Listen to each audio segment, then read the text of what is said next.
राम मंदिर परिसरामध्ये प्रदीप कापसे आपले प्रतिनिधी आपल्या सोबत आहेत। प्रदीप, आज रामलल्लांचा मंदिराच्या गर्भगृहामध्ये प्रवेश होतोय, जलाधिवास आणि गंगाधिवास सुद्धा होणार आहे। मंदिर परिसरामध्ये कशी लगबग सध्या तुम्ही अनुभवताय?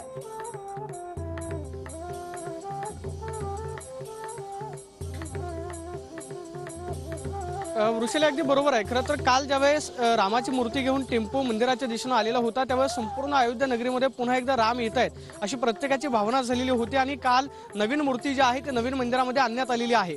आज ही नवीन मूर्ती जी आहे ती नवीन मंदिराच्या गर्भगृहामध्ये ठेवली जाईल। सगळ्यात महत्त्वाचं म्हणजे देशभरातली जी तीर्थक्षेत्र आहेत त्या तीर्थक्षेत्रामधलं जे पाणी आणण्यात आलेलं आहे त्या पाण्याची सुरुवातीला मंदिर परिसरामध्ये जलयात्रा काढली जाईल आणि त्याच पाण्यानं नवीन मूर्तीचा जलाधिवास जो आहे तो केला जाईल।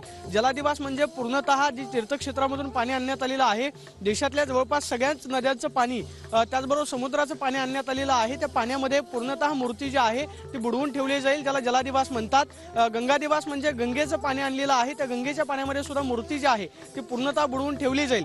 हा सगळा आजचा कार्यक्रम जो आहे तो असणार आहे आणि उद्यापासून आणखी 4 जलाधिवास जे आहे ते मूर्तीचे केले जातील। मात्र आपण पाहतोय की मंदिर जे आहे ते पूर्णतः बनवून तयार आहे। सगळ्यांना प्रतीक्षा आहे ती म्हणजे नवीन मंदिरातल्या गर्भगृहामध्ये रामलल्ला कधी विराजमान होतात। 22 जानेवारीला जो मुहूर्त साधण्यात आलेला आहे तो म्हणजे 12:20 याच नवीन गर्भगृहामध्ये रामलल्ला विराजमान होताना पाहायला मिळतील। मात्र दुसऱ्या बाजूला जर आपण पाहिलं तर मंदिर परिसरामध्ये लगबग पाहायला मिळते। सकाळपासूनच दर्शनासाठी भाविकांची गर्दी जी आहे ती होताना पाहायला मिळते। मंदिर परिसरातल्या कॉरिडॉर परिसरामध्ये सकाळपासूनच हे भाविक जे आहे ते आपल्याला लगबग करताना पाहायला मिळत असतात। प्रत्येकाच्या चेहऱ्यावरती एक आत्मिक समाधान आहे। अयोध्येमध्ये आल्याचा एक प्रत्येकाच्या चेहऱ्यावरती आनंदाचा भाव पाहायला मिळतोय आणि आपण पाहतोय की ही सगळी लगबग आपल्याला अयोध्या नगरीमध्ये पाहायला मिळते। 22 जानेवारीला जो सोहळा पार पडतोय त्याच्यासाठी सगळे भाविक त्याआधीच येऊन रामाचं दर्शन घेत आहेत। सगळ्यात महत्त्वाचं म्हणजे 20 तारखेपासून राम मंदिराचं दर्शन जे आहे ते बंद ठेवण्यात येणार आहे, कारण मंदिर परिसरातली संपूर्ण सोहळ्याची तयारी जी आहे ते राम मंदिर ट्रस्टला करायची आहे। त्यामुळे 20 तारखेपासून मंदिर जे आहे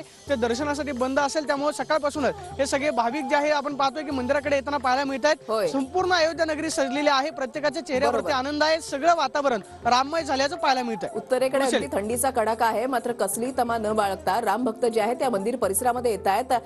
धन्यवाद प्रदीप, धन्यवाद चंदन।